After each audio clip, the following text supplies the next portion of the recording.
recruiters are often the first representation of the company. You're often the first interaction that somebody has with your organization.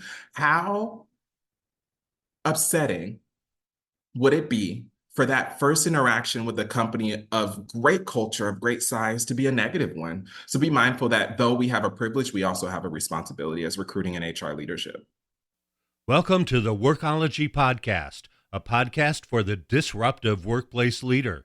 Join host Jessica Miller-Merrell, founder of Workology.com, as she sits down and gets to the bottom of trends, tools, and case studies for the business leader, HR, and recruiting professional who is tired of the status quo. Now here's Jessica with this episode of Workology. This episode of the Workology Podcast is part of our Future of Work series powered by PETE, the Partnership on Employment and Accessible Technology. PETE works to start conversations around how emerging workplace technology trends are impacting people with disabilities.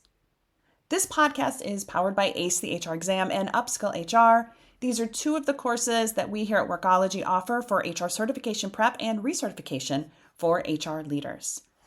Before I introduce our guests, I do want to hear from you. Please comment podcast on our pinned post on our Instagram. It's at Workology Blog, where you can ask questions, leave comments, and connect with us about future podcast guests. We want to answer all your questions and connect with you. I would love to hear from you and chat about all things HR and recruiting. Today, I'm joined by Adonis Wooten-Herron. Adonis, pronouns he, him, is a Kansas native residing in Austin, Texas, with a career that touches various industries, including recruiting, sales, diversity analytics, and more. As a graduate of Kansas State University's College of Business with a BS in marketing and an alum of Fortune 500 companies, Adonis currently serves as the North American recruiting lead for women's initiatives, persons with disabilities, LGBTQ+ at Accenture. Adonis, welcome to the Workology Podcast. Thank you for having me. I'm so excited to be here. I am too. I loved our prep call, and I can't wait for just to be a part of what is coming next with our conversation today. Absolutely. Let's start with your career conversation. You have a varied background. I love that. Can you tell us a little bit about how this shaped your just career and how your experience informs you into the work that you're doing today at Accenture? Absolutely. I love that question because on paper, my career looks extremely nonlinear, right? And so it's one of those things that is always so interesting to talk about. My background is in marketing analytics, but I started in sales. I moved around, did some sales leadership and sales management. I then moved into corporate recruiting, where I was leading diversity initiatives, frontline recruiting, and kind of moved up the ranks there. In a former life, led North American early career recruiting within the consumer packaged goods industry before jumping over to technology consulting in the same leadership capacity, just more on the strategy side. So I did not have a roadmap on how to form my career, nor did I really have anyone to look to at the time that looked like me in the space. So I kind of had to lean on what I knew I was good at. And I think what was so interesting is in sales, it was so funny. They told me, you're so good at sales. You can sell ice to a polar bear, but we can tell that that's not what your passion is. Your passion isn't sales. And that was very true. My passion wasn't sales, but my passion was people and connection and authenticity and meeting them where they were. And so when I figured out what my passion was and kind of what my purpose was, I started looking more strategically at how those things can come into play in my career and how I can drive impact. Thus led my interest in recruiting and development and having what we call sponsors or people really investing in me at that time. When I got into HR and recruiting, I started to see all of the things, right? So barriers to entry, gatekeeping, bias, how we're developing and learning, how we're hiring in our initiatives and our strategy, and realized that I could have some really cool control, impact, and influence here and senior level leadership to really drive not just a mission forward, but really bring the industries to equity and ensuring that we keep that front facing. And so there's not a roadmap to how I developed my career, how I shaped my career. But at some point in the earlier parts of my career, I stopped leading with the title and started leading with the passion. So I knew what I was good at and I knew what I was passionate about. And that really kind of informed how I sit today in my role. I sit in a very interesting position from a recruiting strategy, equity, engagement standpoint. And all of my experience with understanding sales at the foundation, problem discovery, listening for understanding, intentionality, having empathy, meeting people where they are is at the core of what we do. And sales really taught me that, strangely enough. And I lived in different market units, as we call them. So I was covering the Southeast region. I lived in Birmingham, Alabama. I lived in Dallas. I lived in Minnesota. I traveled out to the East Coast. I'm in New York all the time. And so not only was I understanding how to communicate from a sales perspective, I was understanding regionality. And I was understanding what people thought and understanding how culture and regionality impact decisions and representation. And so now that I sit in this role leading North America specific to recruiting strategy and engagement in these particular important parameters of diversity, I never forget my passion and my purpose is people and equity, but I know that I can sell it in and have empathy and have the strategic framework to be able to deliver and meet people where they are, whether there are people or data people. And that kind of helps me, insignificant of all the barriers that we face, to drive the business forward or drive us forward or drive initiatives forward, which in hindsight really built a very strategic and aligned career, though it doesn't look always that way on paper. I think people who are listening are probably as excited as I was when we first connected for this podcast. And I think that this particular question about your background, if you wanted just to pull this, send them Adonis's LinkedIn profile to a hiring manager and just say, look, listen to this human being talk and share and listen to the passion in his voice and then look at his resume, which is very impressive and very varied. I think this is a case study, for me anyway, of how someone can work in a variety of roles and positions and industries and areas and utilize all the knowledge, your marketing analytics knowledge, your sales knowledge, your diversity knowledge, all these different pieces, and bring it into an area like talent acquisition, recruitment, and diversity, and really be able to impact not just the industry, but also Accenture and the work that you're doing, the people that you're interacting with every single day. So it's just a testament to me, like, don't judge a book by its cover, get to know and listen and make your decision on bringing someone into your organization, and just think differently about skills and experience. You don't have to have a Ivy League degree to be a valuable member of the team who's making an impact.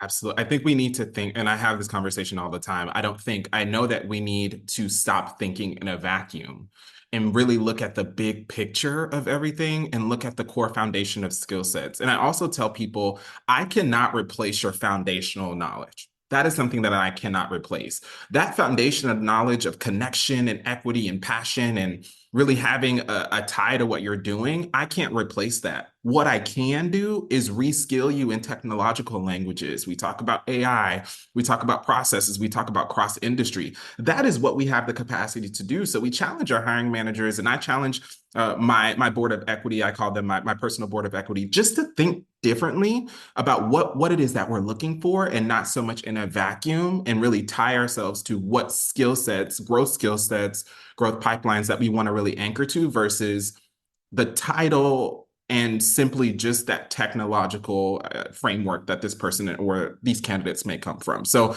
it is a learning backwards type of methodology, but it helps when you're looking at who is going to be around in 5 to 10 years based on core skill sets versus what we can reskill folks in.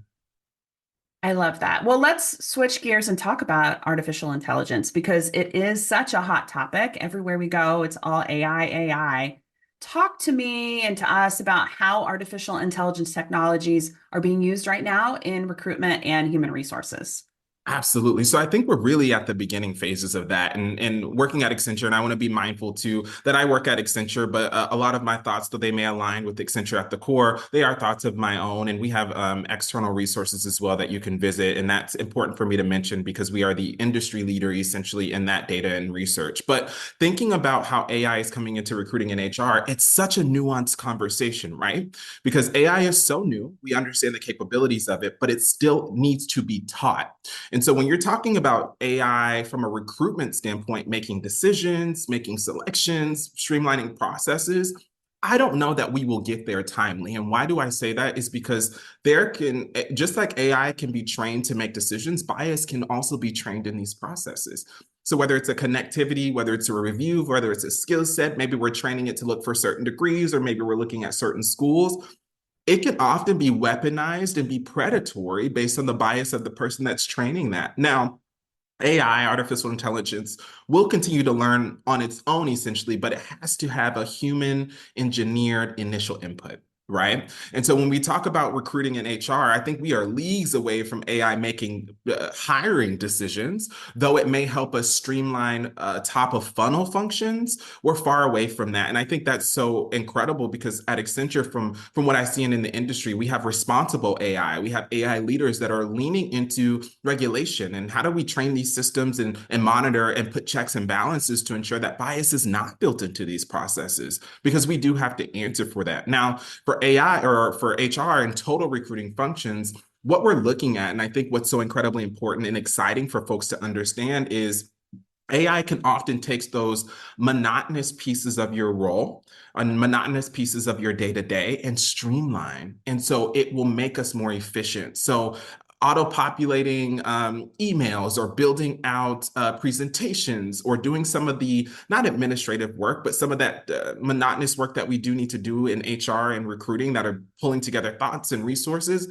It can do that for us and allow us to streamline. But I think that is a fun conversation to have versus it making decisions for us, it driving how we move for us. And I don't think that we are there in the near future because it is still a human trained aspect. So I always tell people, and we talked about this before when we were prepping, should you fear AI? No.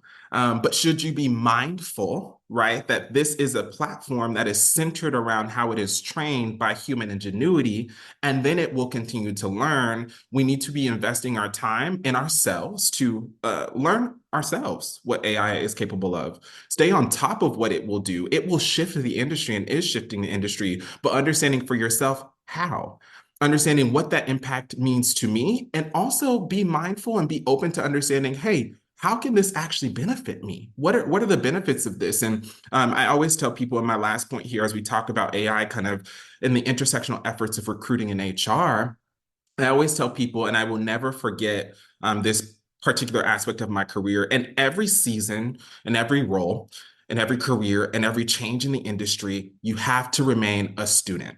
And the moment that you stop being a student of technological advances, where the industry is going, what your employer is doing, looking at your profit and loss statement, then you are then in a compromising position because you're waiting for someone to teach you versus going out and seeking understanding. What I will tell you is we don't know. That's the long and short of it, right? We don't always know because this is a new advancement. These are new technologies, but that does not mean that we need to sit idle and wait for someone to teach us. There's so many resources out there. So will it advance and help us be streamlined? Absolutely.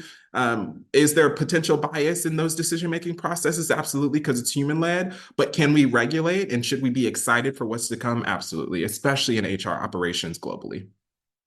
I love that. And what I'm hearing you say is that it's still early stages. So if you are not up to speed on artificial intelligence in your role, there's still time to get access to knowledge, information, and resources, but you have to go out and seek out that information. Yeah, because no one, I mean, we invest a ton of money here at Accenture and in the industry, let's be clear. And so we have access to those learnings, right? And I'm learning day to day at what it can do, but also be mindful, any new technology, I want folks to actually think back over their careers and their lives, right? When we talk about to the beginning of time, we talk about ingenuity with technology in the 2000s. We talk about cell phones. We talk about different systems. When Microsoft came around, we talked about Excel and now Power BI, right? That is the same foundational concept. So we've been through this before, and we've been through kind of this model before. Is it a different framework? Is it a different system? Is it a different methodology? Sure. But the absolute core of it is the same. And so understanding that this will continue to shift and change, which is why you're investing and we're investing so much in research and development, right? We don't know yet. And this will also continue to grow and change. With that, though, you have to be open to continuing to grow and change as well. One thing you'll learn about me, Jessica, and like one thing people know about me is I hate not being in the know, right? I hate when I get to a conversation and I don't know enough to be dangerous. And so I feel like my reputation throughout my career is Adonis knows enough to be dangerous, right? So I want to implore everyone to know enough to have the conversation, know enough to be dangerous, but also be curious about how this may be impacting. And if you aren't getting anything, post that question. Right. Go to your leaders. What are we thinking about? Right. Because they're having those conversations. Talk about it amongst your team. You have your group meetings, your team meetings within HR. Have we considered platforms or utilization? Have we considered, I know Chat GPT is one thing. Have we considered the utilization of these things?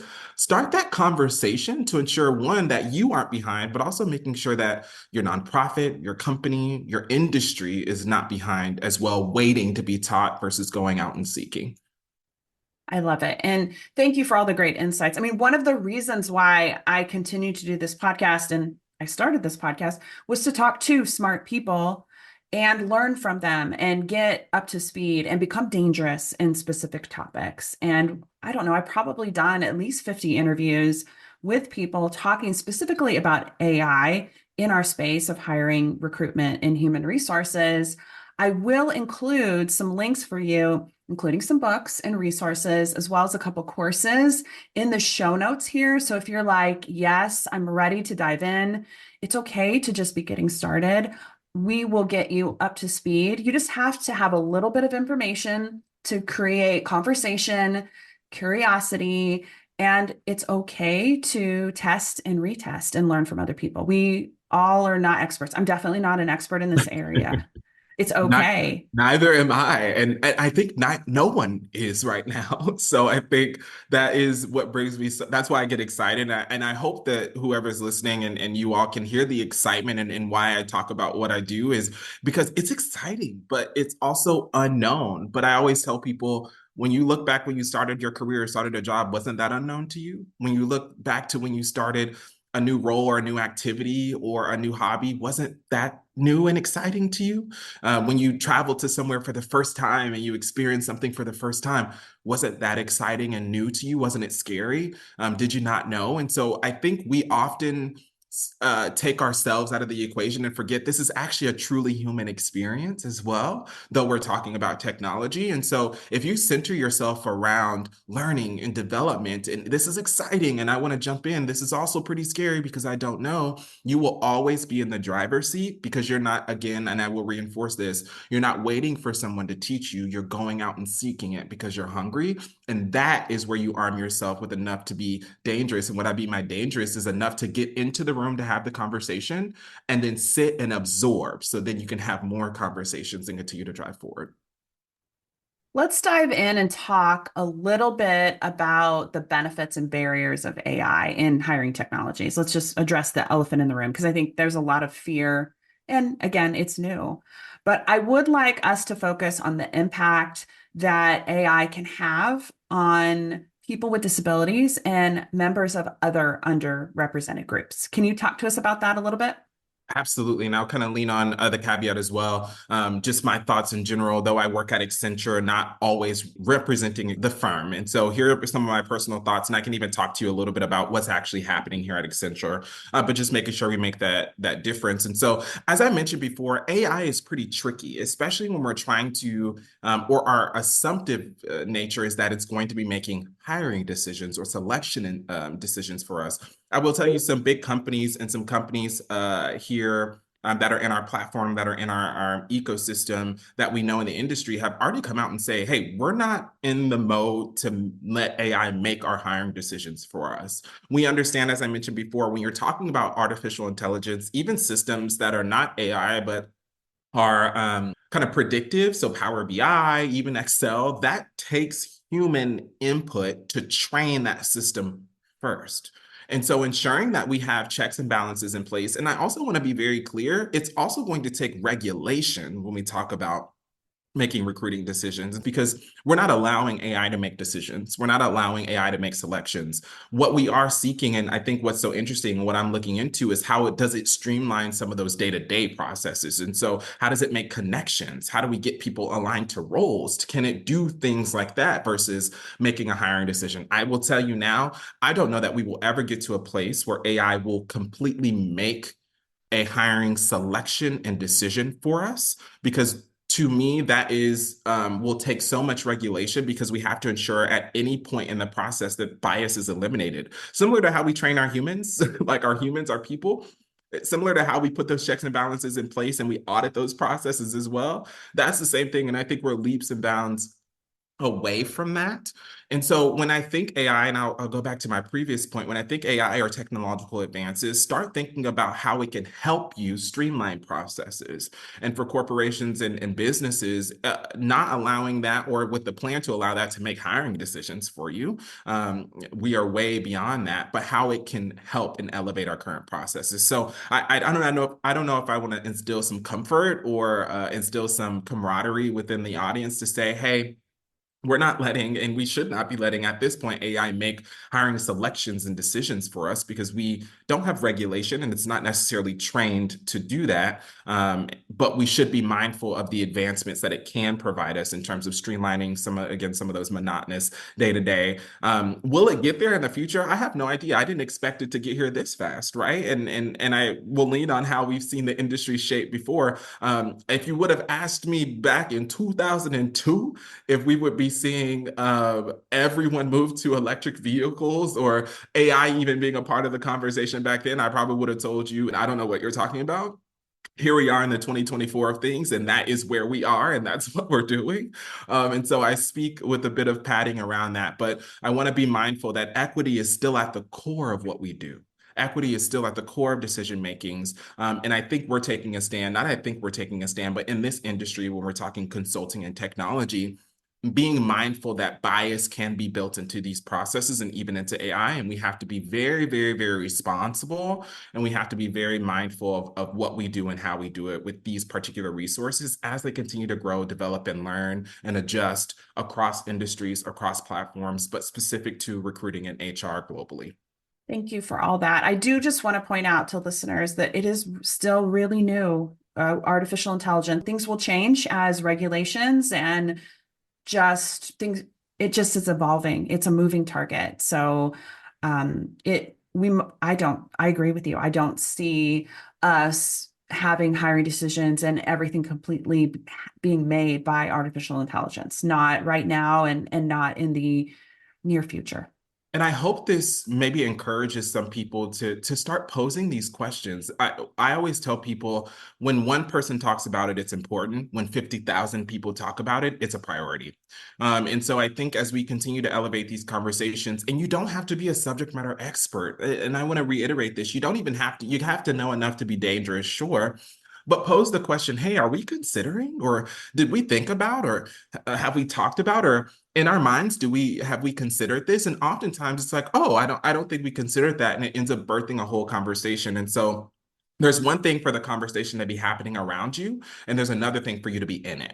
And so for those that really are concerned and those that are really having those conversations, remain a student was my first point, but make sure that you're in the conversation and not just around the conversation. And I think that will bring a lot of solace to you and comfort to you to know hey, I'm in the know about regulation and I understand what a company like an Accenture or Google is doing. And I understand a little bit about technology. And oh, I'm watching AWS in the market. Oh, and I'm seeing Deloitte posting some of these roles. And I'm seeing a little bit about regulation happening globally, and but not really here. So I know what questions to ask. And oh, I'm going to go and read these books and listen to these podcasts and talk to these folks.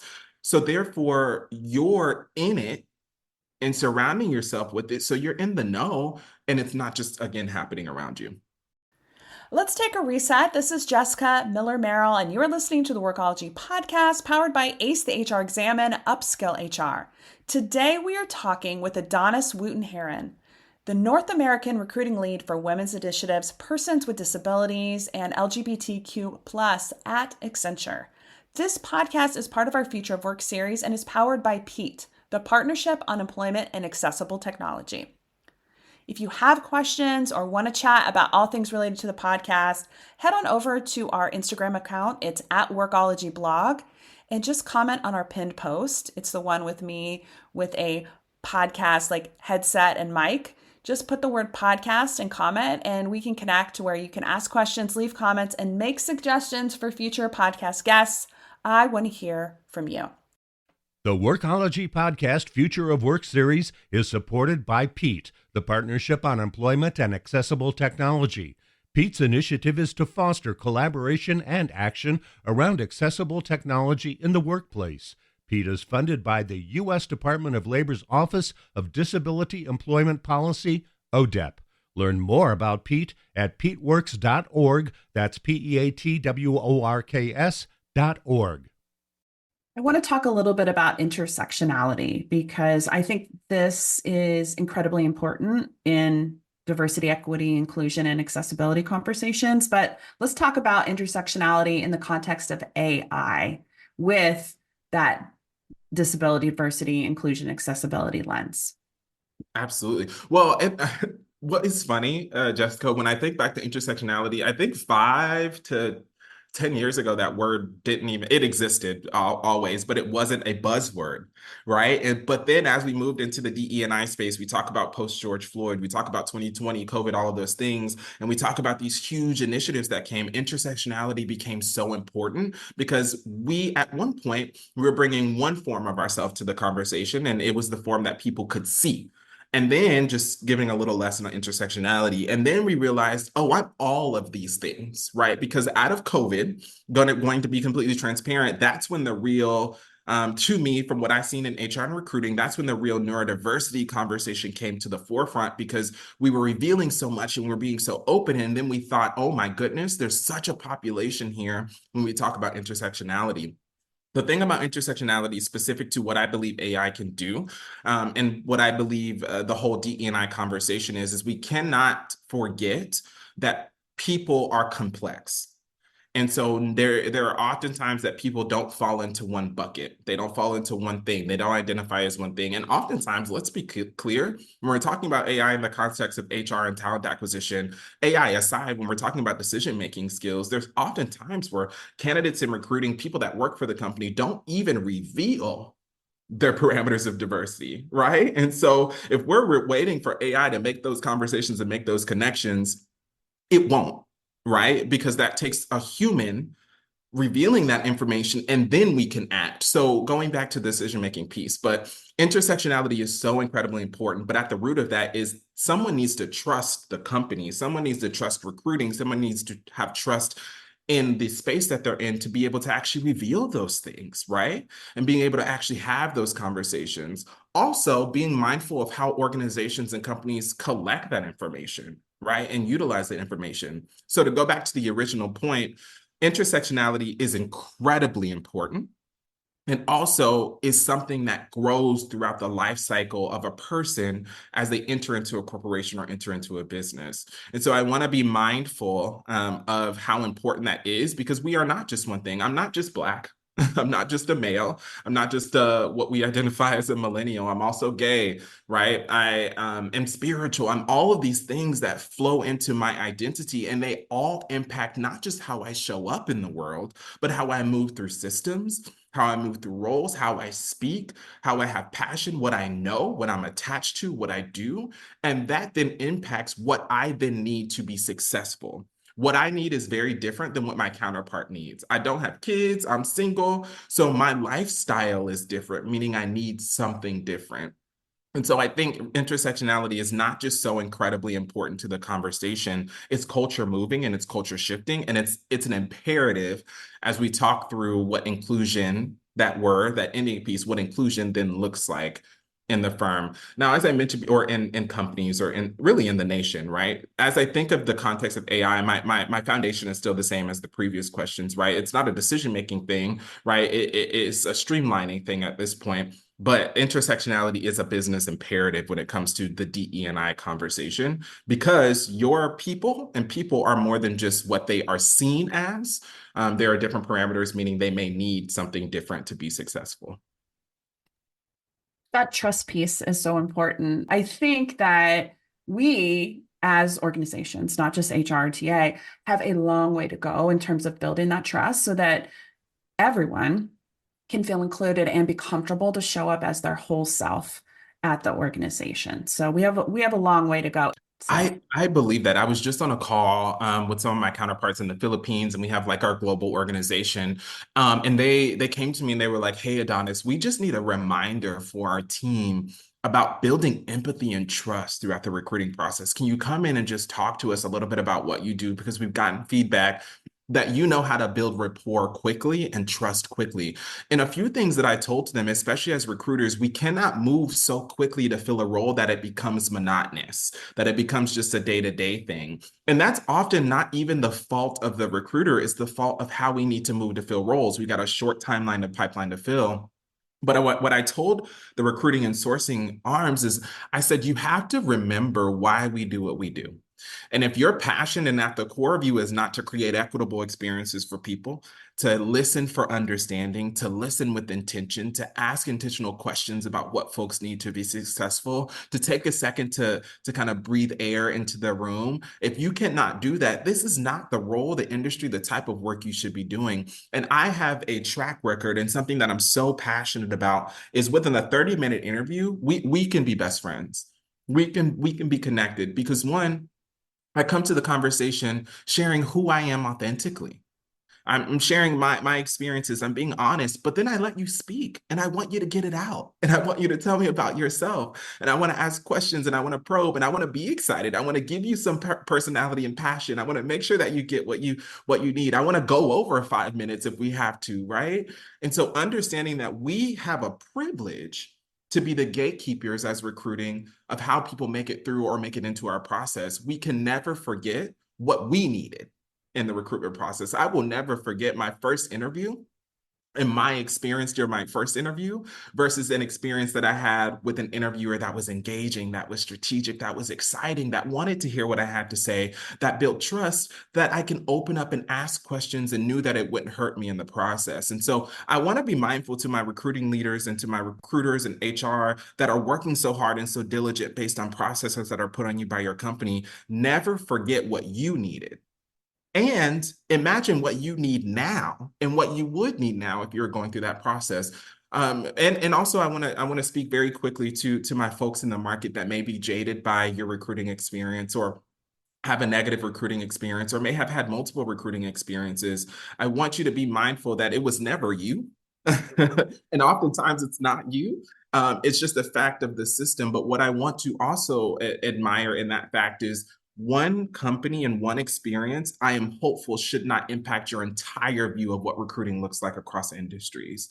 And so I challenge my recruiters and I challenge my companies that are listening to be mindful of your culture and make sure culture and action is very real.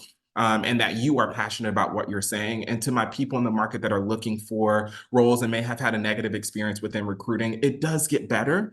And one bad experience does not pivot or show the impact of all recruiters. But I will tell you, change does need to happen across all parameters to ensure, one, that we're creating the best experience Not a fluffy experience, not something that's padded and unauthentic and unreal, but a good, real experience for people, making sure that they feel safe and that they can trust the organization, being authentic, having real conversations, being honest about the role, being honest about the company, rather than just doing it to get it out the way. I got 30 minutes, so I'm going to run through these same questions. I'm not going to have any inflections in my tone. I'm just going to run through. That is not creating a safe environment for people to truly show you what they've got, versus being intentional, listening for understanding, and being comfortable bringing your full self. And that ultimately, for the recruiters at corporations, fall on the culture of the company and how they involve. And you may be the change agent that is impactful or needing to shift that. And so I wanted to speak just very, very, very quickly to my recruiting folks, because I've been frontline recruiting. I get what we're going through, but we cannot forget why we do what we do, and also what privilege, impact, and push through we have as being the gatekeepers of potential roles for people to change their lives within companies. Well said. We can change lives for individuals with one job opportunity. It can be the difference maker to set them on a completely different life path. Absolutely. And that I will never, all the days that I'm feeling like this is too much, like, oh my gosh, I'm exhausted. I cannot do this.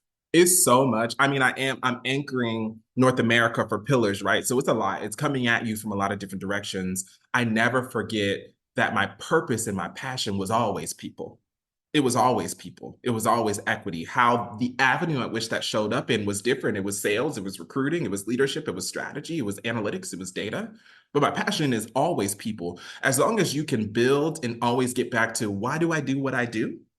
That helps you out. Now, what I will tell you, and I'm going to be quite frank, I told the team here this, on the meeting I had a few days ago. If that's not your passion, if you can't attach yourself to something that you're passionate about, you may need to find another role. You may need to find something else to do, because if you're just doing it to do it, that's not fair to you. That's not fair to the recruit, and that's ultimately not fair to the sanctity of the culture of the company that you're representing. And so I want to be mindful that there has to be something there, right? Especially as we're creating experiences. And my last point is, recruiters are often the first representation of the company. You're often the first interaction that somebody has with your organization. How upsetting would it be for that first interaction with a company of great culture, of great size, to be a negative one? So be mindful that though we have a privilege, we also have a responsibility as recruiting and HR leadership. Thank you. I want to finish things off and maybe have you leave us with maybe one key thing that some of our listeners can jot down in their notes app right now, that HR professionals and recruiters can do to be more intentional about how they use artificial intelligence. That's my one point, and it's going to be pretty bland. My one point is, remain a student. Remain a student. Ask questions. Go out and seek information. Be and know enough to be dangerous, and then do something with that information. Doing something with that information can look like the following ways. Now that I know, let me elevate this to our change makers. Let me elevate this to my lead. Let me talk about this on all hands. Let me make this a point to have a conversation. Let me join the community that's having these conversations. As we're talking about the development of AI, as we're talking about HR and TA, as we're talking about all the changes, you've got to remain a student and not wait for someone to teach you, but go out and seek that knowledge and to know enough to be dangerous, because you could, and you often might, be the change agent in your organization that pushes you forward from those technological advances. Very simple. But remaining a student will serve you well, especially in the age of new technology, data, and AI over the course of the next decade. So that is my piece. And I'm not saying that to be funny. I'm not saying that as a nice to have. I'm telling you because that's what I'm doing. And that's what I'm doing day to day, because I don't know anything. I do not know anything. And I will laugh about that all day. I know just enough to be dangerous, but I don't know anything at the same time. And so in that fact, we all have something to learn, but we also have a responsibility to do something with that. Adonis, I appreciate our conversation so much. We're going to link to your LinkedIn profile. It's Adonis Wooten-Herron from Accenture. So many great insights. I really appreciate you taking the time to chat with us here today. I thank you for all of that. And if anybody wants to reach out and have a conversation, I'm more than happy to either plug you in or get you to the right space or have a conversation directly. But thank you for the time today. Absolutely. Considering how artificial intelligence can impact people with disabilities is not only a matter of ethical responsibility and social justice, but also a strategic imperative for organizations seeking to build inclusive and diverse workplaces. By addressing accessibility, mitigating bias, accommodating individual needs, and fostering compliance, organizations can leverage AI to enhance their recruitment practices while promoting equity and inclusivity for all candidates. Thank you to Adonis for taking the time to chat with us. I have so many great resources we are putting in the show notes. So head on over to this podcast episode show notes for more information about how you can get up to speed and learn and grow and develop and become more informed about the area of artificial intelligence and how we might be able to apply it and use it in our own jobs as HR and TA leaders. Check out the resources at the end of this podcast. I so appreciate Adonis's insights. It was a joy to chat with him. Definitely one of my favorite podcast episodes and such an important one for our Future of Work series powered by Pete. I want to thank you for joining this podcast. I would love to connect with you. Head on over to my Instagram at Workology blog. There's a pinned Instagram post with me with headphones and a mic. Comment the word podcast so that we can connect, leave comments, and you can make suggestions for future podcast guests. I want to hear from you. Again, thank you for joining this episode of the Workology Podcast, powered by Upskill HR and Ace the HR exam. We'll talk to you soon.